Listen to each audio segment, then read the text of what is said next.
हेरम्बो रविचन्द्र मङ्गल सदा बुधस्पति भार्गव छाया नन्दन राहु केतु सकला मासादि मासारितो ब्रह्म ज्योतिष केन्द्र शिवशक्ति धाम ज्योतिष केन्द्र आज तेस्रो भागमा ज्योतिषमा 12 राशि छन्।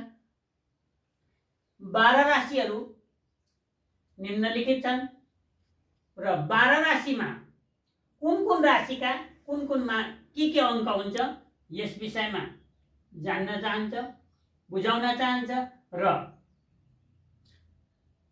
निम्न यस प्रकार छन्। मेष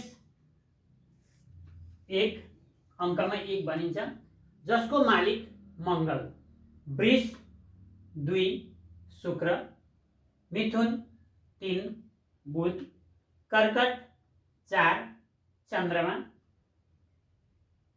सिंह 5 सूर्य, कन्या 6 बुध, तुला 7 शुक्र, वृश्चिक 8 मङ्गल, धनु 9 बृहस्पति, मकर 10 शनि, कुम्भ 10 शनि र मीन 12 बृहस्पति, कुम्भ 11 मीन 12। यसरी 12 राशिहरूका मालिक 9 ग्रहलाई मानिन्छ।